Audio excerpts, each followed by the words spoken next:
Hello, this is a little video to help you with Hoedown on page 38 of Piano Time. I think this is quite a tricky little tune.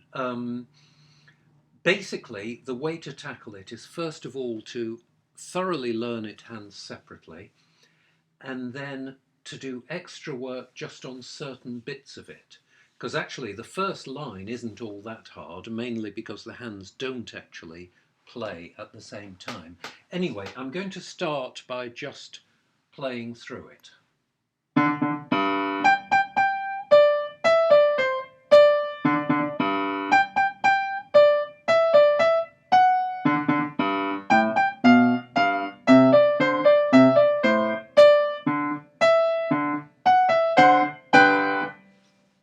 Quite a jolly tune. Let's go through it hands separately. I think I'll start with the right. So first thing to note, as always now, is whether there's a key signature. Now you're getting a bit more advanced, you have to check whether there's a key signature, and in this case there is. We're in the key of G major,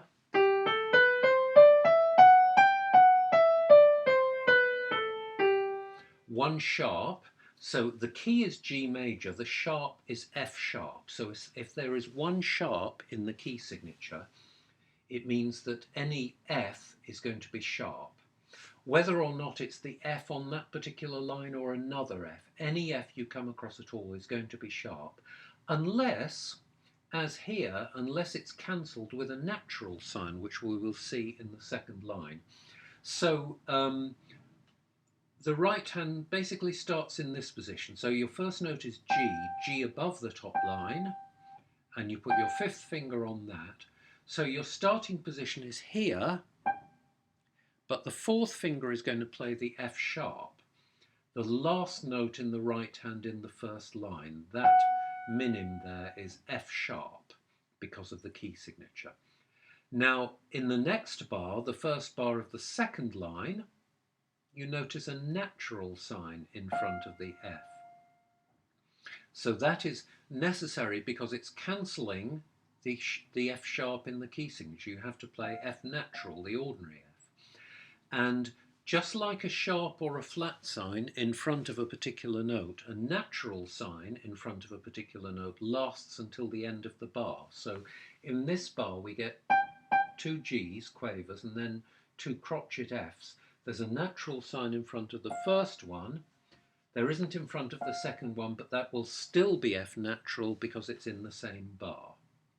Okay, so there's that. Other than that, we stay in the same position until the very last bar.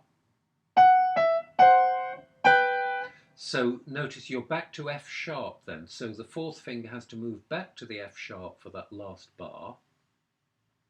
And the two last chords, the only time the right hand plays chords in this, you've got you've got C and F sharp, and then the thumb moves down one step to B. So if you look at my hand, these fingers aren't moving, they're staying in the same position, but your thumb is moving down. So that's one of the first things you should practice, those last two chords. The thumb is going C, B, and above that we're going 4, 5. So,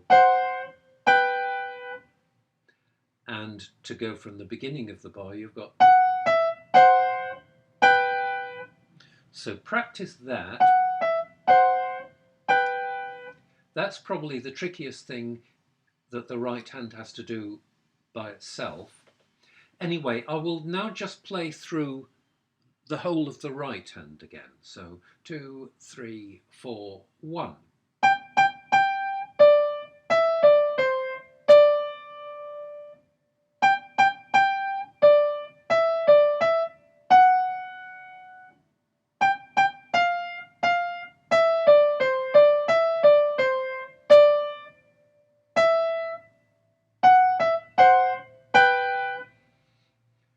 So practice that on its own. That's going to take a little time to master that, but your fingers will get used to it. Okay, so looking at the left hand, mostly fairly straightforward. Now, check your position. You're here. Your first note is D. Grizzly bears don't fear anything. So thumb on D. Now the left hand doesn't change position at all, not even slightly. So it's in this position all the way through. Thumb on D, little finger on G. First line's very easy. We have bob, bob, bob, and then several beats rest, and then we have it again. And then we have it again, but the tune carries on.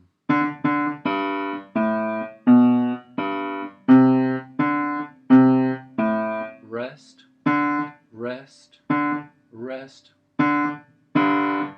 And again, just at the very end, the left hand plays a chord. It plays two notes at once, the D and the G, both of which you've already played several times.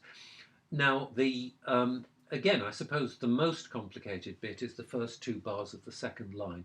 Not really difficult. See if you can really master them. If you feel you need finger numbers, work out what the finger numbers are and write them in yourself in pencil. But see if you can really almost learn it by heart. I'm going to play the whole of the left hand again. 1, 2, 3, 4. 2, 3, 4. 1, 2, 3. 2, 3, 4. 1, 2, 3.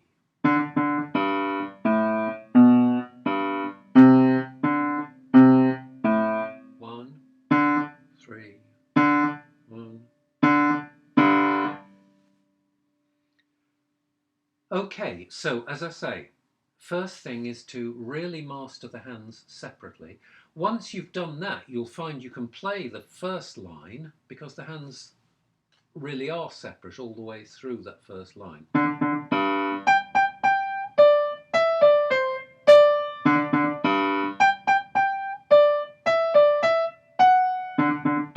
And then suddenly it becomes much more complicated. Now, let's work backwards from the end. So we had those final chords. In our right we had, and in your left you had. So practice that, work out very slowly. You've got that with that, and then that. So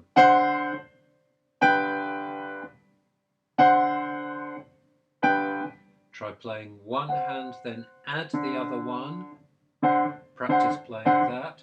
Then likewise with the final chord, right hand does that, left hand does that. Try doing them together. Go back to the first. Try doing. Try and sort of approach it different ways. But, you know, let your fingers learn, let them acquire the muscle memory of playing that. Then, crucially, you need to practice going from the notes before to get rid of any possible hesitation, because what we don't want to happen is, what do I do now? So you need to be sure of what you're going to do, and then add that before it. So that's one thing. The other place where the hands play together is these two bars, so the first two bars of the second line. What I find helps is to concentrate slightly more on the left hand than the right. But in any case, just build it up gradually. So you've got, if we take one bar at a time, the left hand does, and the right hand goes. So again, think, okay, well, when they play together, the first thing that happens is that. Those two notes. Then that, so.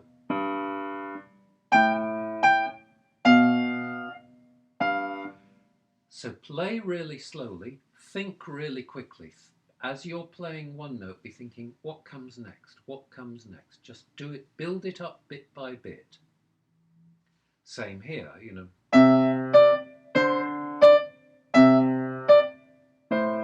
You undoubtedly will find it easier if you have finger numbers in, but see if you can do it without. Or write the finger numbers in faintly in pencil, then try rubbing them out when you've practiced it a few times. But at any rate, remember that you're aiming to be able to play it all at the same speed without hesitating, which means at first taking it really slowly. Like I'm just going from the end of the first line.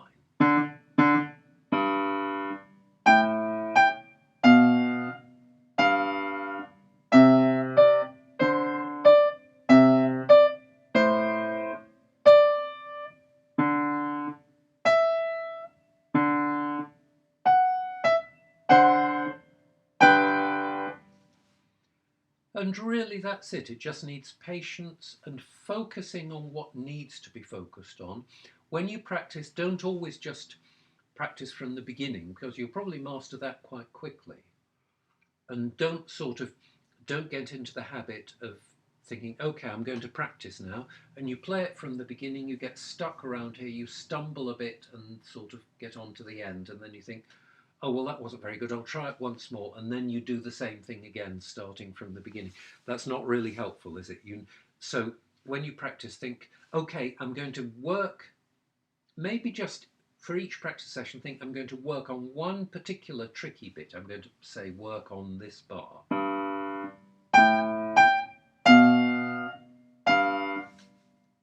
And forget about the rest, forget about the beginning anyway. And then next practice session, see if you can add a bit more to that. Do it like that, really sort of focusing on learning it bit by bit. That's really all I wanted to say. I hope that's a bit helpful. And that's the end of this video.